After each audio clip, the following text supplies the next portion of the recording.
Ya, assalamualaikum.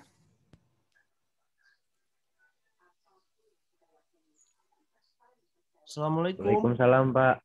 Waalaikumsalam Waalaikumsalam, Pak. warahmatullahi wabarakatuh. Sehat semua? Sehat, Sehat, Pak. Pak. Alhamdulillah sehat.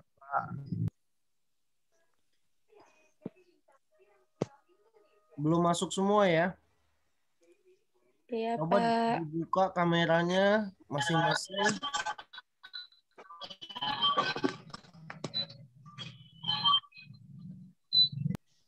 Kita akan mengulas sedikit materi kemarin Waalaikumsalam warahmatullahi wabarakatuh.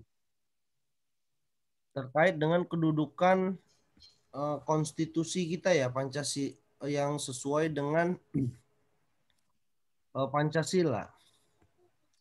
Jadi memang Pancasila itu sebagai dasar negara kita, yang mana konsekuensinya di sini yang pertama merupakan asas kerohanian negara ya, atau filsafat negara. Nah, jadi memang konstitusi itu harus dipatuhi dan semua aturan-aturan yang ada harus sesuai dengan konstitusi. Dia merupakan sumber nilai dan norma dalam penyelenggaraan negara, sumber tertib hukum, ya, dan juga hukum dasar ya, baik itu tertulis dan tidak tertulis.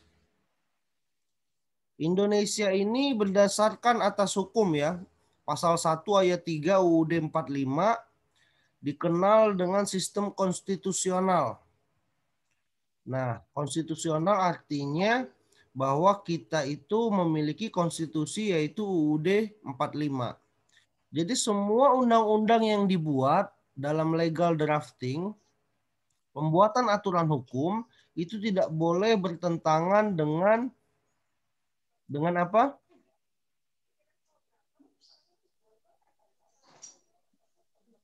Undang-undang dasar, Pak. Undang-Undang Dasar 45 ya. Jadi kawan-kawan harus dipahami asas ini ya. Tidak boleh ada aturan yang dibuat bertentangan dengan Undang-Undang Dasar 45. Nah, Pancasila itu sebagai dasar negara kita dalam pembukaan UUD 45. Artinya Pancasila dan UUD 45 merupakan dasar pembentukan suatu aturan.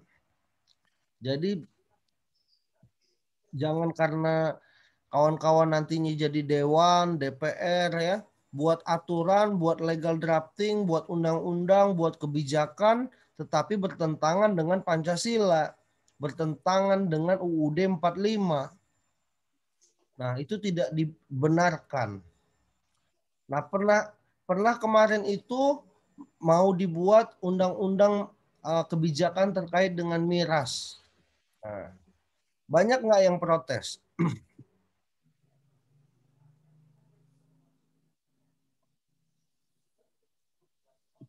Kawan-kawan sepakat nggak kebijakan pembebasan penjualan terkait dengan miras?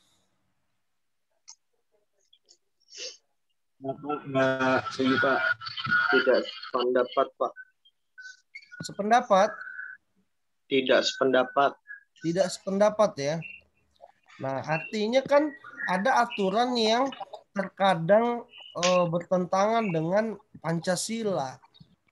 Nah, kalau kita sudah bicara miras, maka di mana sila pertama, nilai ketuhanan? Ya, agama manapun pasti melarang yang namanya meminum minuman keras ya. Kalau di Islam itu dikatakan khamr ya. Nah, juga bertentangan dengan sila kedua, kemanusiaan. Tidak ada kemanusiaan dalam konsumsi miras. Ketika orang mengkonsumsi miras, maka anak cucunya akan berantakan. Ya, maka kehidupan dia dengan sesama manusia akan emosional, terganggu jiwanya, hilang akal pikirannya. Maka tidak ada sila kedua, apalagi sila ketiga terkait persatuan. Boro-boro mau sila keempat kerakyatan, mikirin rakyat. Diri sendiri saja sudah terkecanduan minuman keras. dan pasti tidak ada keadilan sila kelima di dalam kebijakan itu. Artinya bertentangan dengan Pancasila. Bisa dipahami?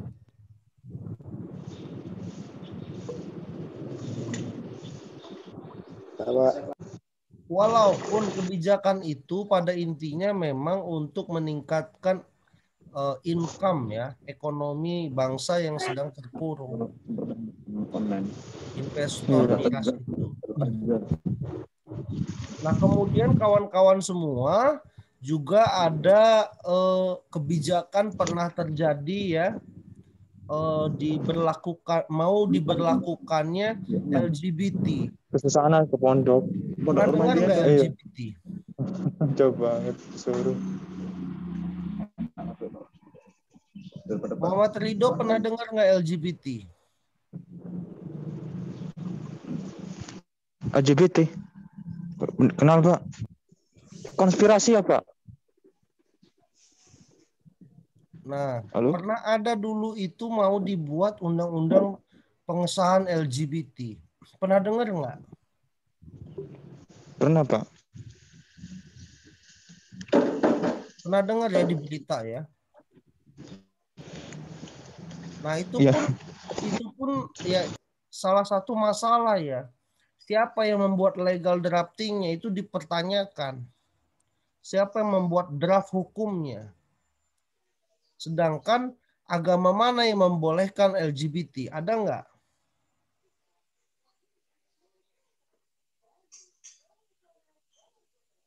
Ada nggak kawan-kawan? Nggak ada, Pak. Tidak ada. Budaya mana di Indonesia ini, adat mana yang membolehkan adanya LGBT?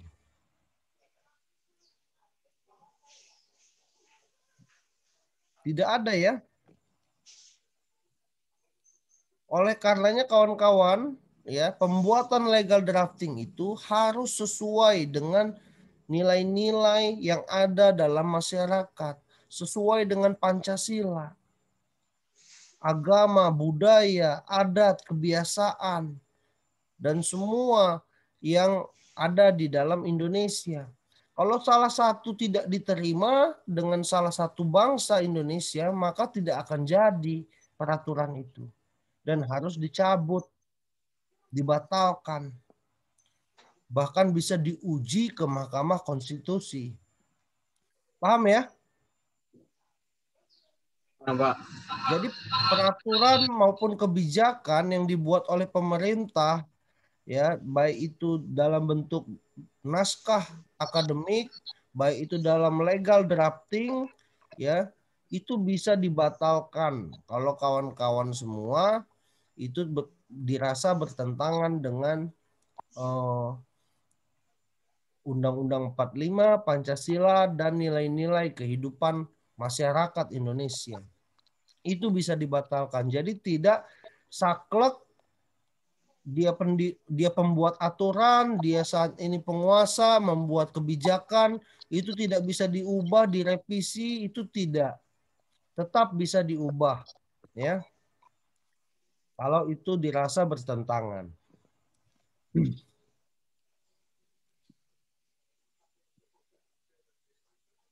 Kemudian kita masuk kepada sedikit pembahasan terkait dengan lembaga legislatif, eksekutif, dan yudikatif. Apa itu legislatif?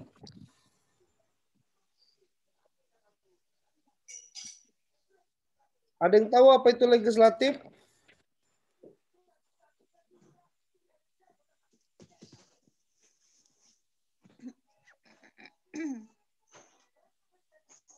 Halo?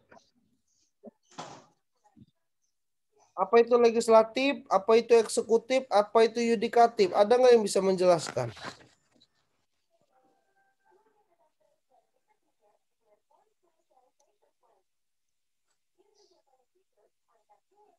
Halo semua. Ya Pak. Kalau legislatif itu perancang undang-undang atau pembuat undang-undang. Ya. Yudikatif itu peninjau dan eksekutif itu pelaksanaan dari undang-undang tersebut. Ya, betul sekali Aldi Kurniawan. Nah, jadi dalam komponen pendukung tegaknya demokrasi dalam struktur politik hukum Indonesia, ada si pembuat aturan, ada si pelaksana aturan, dan ada yang mengadili ya, kekuasaan mengadili.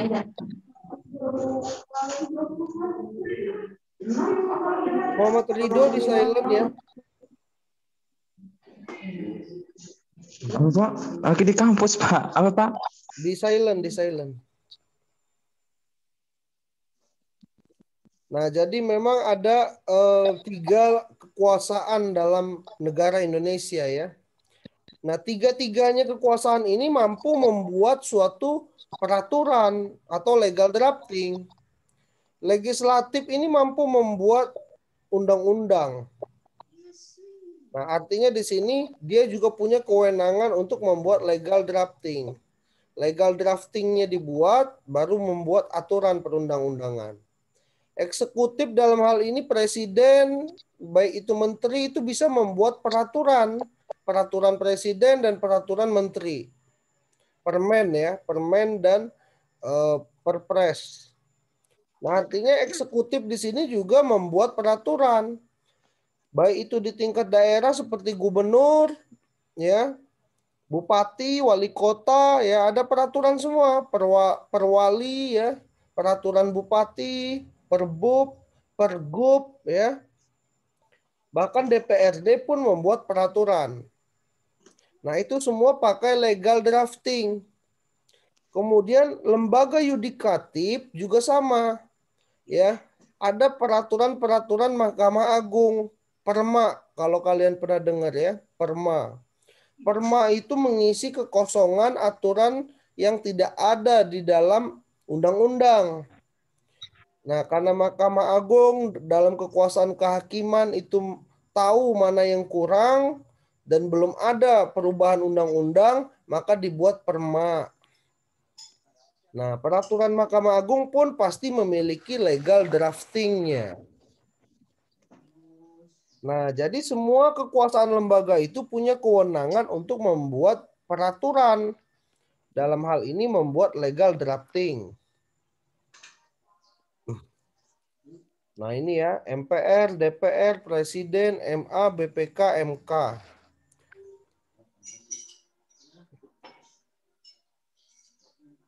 Kemudian penjabaran demokrasinya dalam hal ini kekuasaan itu ada di tangan rakyat. Konsep kekuasaan itu semua itu dari rakyat, oleh rakyat, dan untuk rakyat. Artinya baik itu eksekutif, legislatif, maupun yudikatif, itu semua harus sesuai dengan kehendak rakyat Indonesia. Kemudian harus ada pembagian kekuasaan. Seperti Indonesia saat ini ada banyak sekali kekuasaan ya, baik itu kekuasaan eksekutif dipimpin presiden, kekuasaan legislatif itu ada DPR ya, kekuasaan yudikatif ada Mahkamah Konstitusi dan Mahkamah Agung. Nah, punya pembagian semua ya. Kekuasaan itu menjalani peraturan itu eksekutif. Membuat peraturan itu legislatif. Kemudian pembatasan kekuasaan. Nah, konsep membatasi kekuasaan ini jangan sampai si pelaksana undang-undang ini juga membuat suatu putusan seperti keputusan hakim. Nah, jadi yang boleh memutus itu hanya hakim, tidak boleh DPR memutus perkara perselisihan, presiden memutus perselisihan. Jadi tidak boleh, ada porsinya masing-masing. Ya, Mahkamah Agung punya porsinya untuk memutus perselisihan, legislatif untuk mengontrol dan membuat undang-undang, eksekutif menjalankan peraturan. Terus ada konsep mengambil keputusan, dari tiap lembaga bisa mengambil keputusan, konsep pengawasan, dan konsep partisipasi. Jadi semua baik itu eksekutif, legislatif, yudikatif itu saling kontrol sebenarnya. Ya, di sini ada controlling, pengawasan, dan juga partisipasi, check and balance, saling seimbang.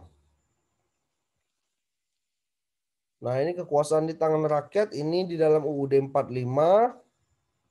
Kemudian pembagian kekuasaan ya, eksekutif ada di dalam pasal 4 ayat 1 sampai di sini nih. Kekuasaan legislatif itu Presiden dan DPR ya membuat peraturan sampai pasal 22C dari pasal 19. Ada kekuasaan inspektorat ya, mengaudit dan memeriksa BPK dan DPR. Ini BPK ini memeriksa keuangan, DPR ini memeriksa semua jalannya pemerintah. Nah, kemudian ada kekuasaan yudikatif MA dan MK. Dan kekuasaan konsultatif ya, sekarang sudah tidak ada DPA. Sekarang adanya penasehat presiden ya. Nah, kemudian pembatasan kekuasaan. Nah, pembatasan kekuasaan ini MPR dan DPR setiap 5 tahun sekali pemilu.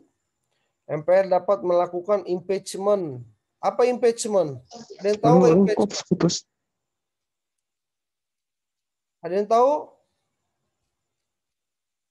Impeachment atau pemakzulan?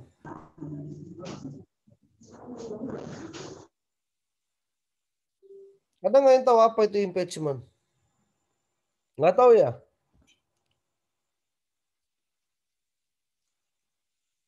Tahu nggak?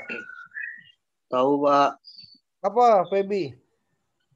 pemakzulan atau impeachment itu sebuah proses penjatuhan dakwaan Penjatuhan? oleh badan legislatif secara resmi terhadap seorang pejabat tinggi negara. Ya, betul ya. Jadi kok singkatnya seperti ini. Kalau kalian tahu presiden nggak benar, kalian bisa turunkan. Kalian impeachment. Rakyat bersatu, masukkan ke dalam Mahkamah Konstitusi, adili presiden, maka bisa turun kalau dia memang terbukti berbuat salah. Impeachment itu mampu untuk menjatuhkan kekuasaan, yaitu menjatuhkan presiden, menjatuhkan gubernur, menjatuhkan bupati, itu bisa di impeachment. Nah, ini ilmunya berat ya, tapi kawan-kawan semua di sini ada ininya ya, pengaturannya. Jadi kawan-kawan tidak bisa sembarangan juga impeachment ya, ingin menjatuhkan kekuasaan. Nah, itu akhirnya nanti ketika dibuktikan suatu pemimpin atau presiden itu melanggar konstitusi, maka bisa diturunkan oleh MPR. Kemudian DPR juga memiliki fungsi pengawasan terhadap presiden. Ya, jadi DPR ini nih, wakil rakyat ini. Kalau kita itu ada dalam komunitas lembaga-lembaga seperti partai ya, kita bisa mengadukan ke DPR, ada presiden yang tidak benar misalnya ya, atau ada pemimpin daerah tidak benar ya, pemimpin daerah yang melakukan kriminalisasi, maka DPR mengawasi presiden atau pemimpin daerah ya. Nah, itu bisa melakukan rapat untuk mengajukan ke Mahkamah Konstitusi untuk diadili. Setelah diadili, maka MPR yang memutuskan. Maka dia harus di-impeachment atau tidak. Nah, presiden memegang jabatan 5 tahun. Sebenarnya dapat dipilih kembali dalam jabatan yang sama, tapi dia cuma 1 kali. Nah, kemudian konsep pengambilan keputusan ya. Nah, di sini ada putusan MPR yang ditetapkan dengan suara terbanyak. Ada juga keputusan didasarkan pada musyawarah untuk mencapai mufakat. Jadi putusan itu ada yang ditetapkan, ada yang musyawarah. Kemudian konsep pengawasan. Di dalam pengawasan ini ya, kedaulatan pasti ada di tangan rakyat ya, yang mana di sini harus dilakukan menurut Undang-Undang Dasar. Di sini MPR dibatasi 3 fungsi. Nah, MPR ini sebenarnya adalah penjelmaan dari rakyat tertinggi ya. Kekuasaan di tangan rakyat itu bentuknya adalah MPR, lembaganya. MPR dapat mengubah undang-undang dasar, melantik presiden dan wakil, dan memberhentikan presiden. Nah ini ya, kalau kekuasaan di tangan MPR ini memang sekali sidang luar biasa. Dia kalau tidak mengubah UUD 45 ya, mengubah konstitusi, dia melantik pemimpin negara yang baru, dia juga memberhentikan, menurunkan pemimpin negara. Ada beberapa contoh MPR yang telah memberhentikan presiden seperti Presiden Soeharto dulu ya. Presiden Soeharto, Presiden Abdul Rahman Wahid ya. Nah, itu salah satu contoh yang diturunkan oleh MPR. MPR ini berisikan DPR dan DPD. Ya.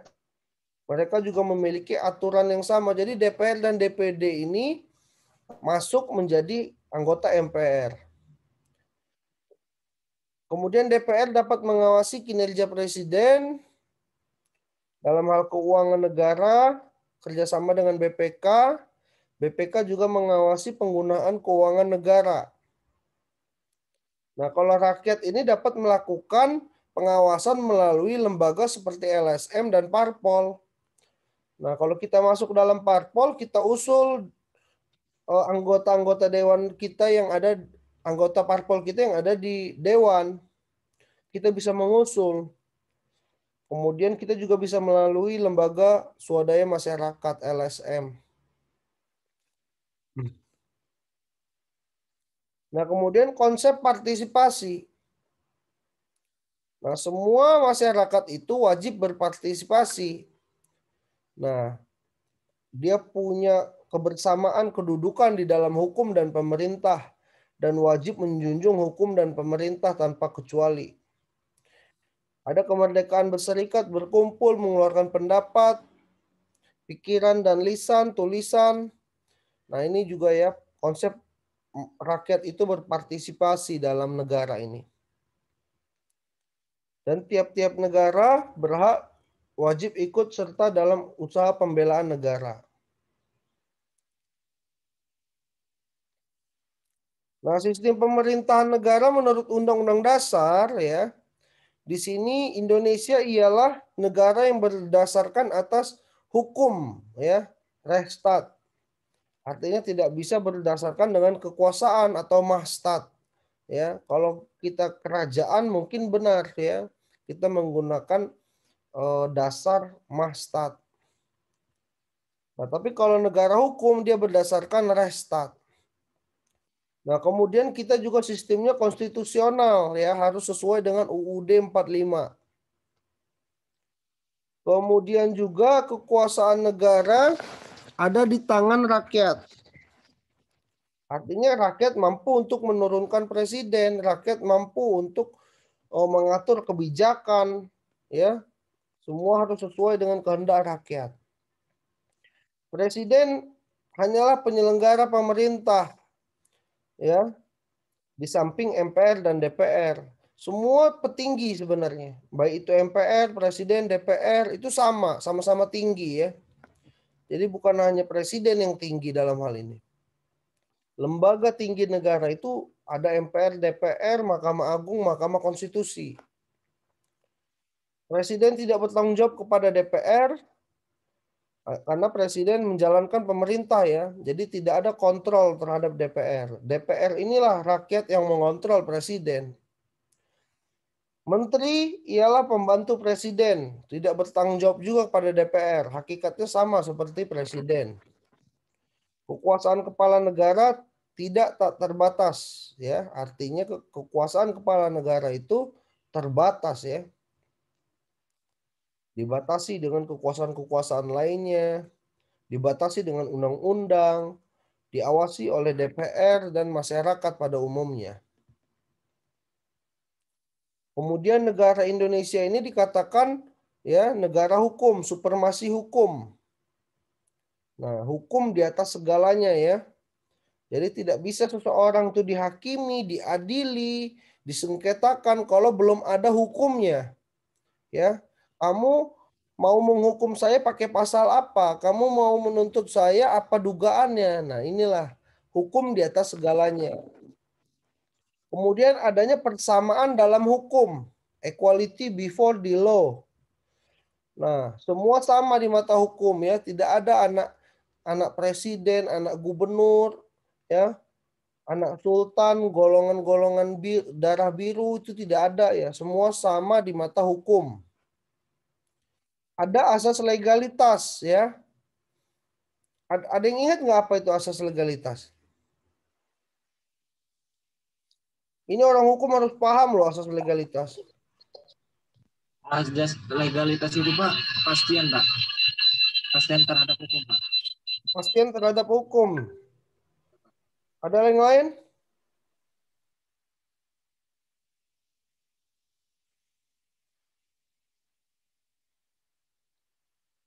Asas legalitas itu betul, kepastian ya dalam hukum.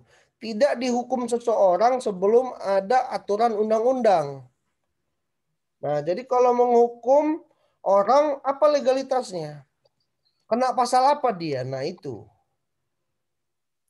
Nah, banyak sekali sekarang ini ya, seperti kasus-kasus kumpul kebo ya, kasus-kasus apalagi ya, yang belum ada aturan hukumnya, yang mau dibuat dalam RUU kemarin itu. Nah, ini sebenarnya bermasalah ya. Ada kasus-kasus yang tidak bisa dihukum dalam pidana sebenarnya. Karena belum ada legalitasnya, belum ada pasalnya. Karena tidak boleh menghukum seseorang sebelum ada pasalnya. Nah, maka tugas si pembentuk aturan, pembentuk undang-undang ya membuat legal drafting terkait dengan aturan yang harusnya dibuat ya. Kemudian adanya pembatasan kekuasaan yang tadi ya. Jadi negara hukum itu harus ada pembatasan kekuasaan, jangan semua turut campur. Organ-organ eksekutif independen, peradilan harus bebas dan tidak memihak. Ada peradilan tata usaha negara. Nah ini ya, kalau kita orang HTN ini bicaranya peradilan tata usaha negara dan peradilan tata negara. Ini MK, ini petun ya. Nah petun ini bicara administrasi negaranya, MK ini bicara lembaga negara dan kewenangannya. Kemudian yang paling pokok ini ada perlindungan HAM. Dalam negara hukum itu HAM harus dijunjung tinggi. Tiada HAM bagimu bila melawan hukum dan mengganggu ketertiban masyarakat. Maka HAM-mu dicabut, kau bisa dihukum mati, kau bisa dipenjara, dikekang dalam penjara, kebebasan HAM-mu. Ya. Nah ini, negara di sisi lain melindungi HAM, tapi negara juga mampu mengambil HAM seseorang ketika dia melanggar hukum dan masyarakat. Kemudian kita juga memiliki sifat demokratis, fungsi demokrasi untuk kesejahteraan rakyat.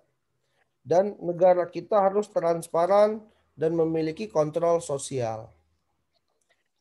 Nah itu mungkin sedikit terkait materi hari ini kawan-kawan semua.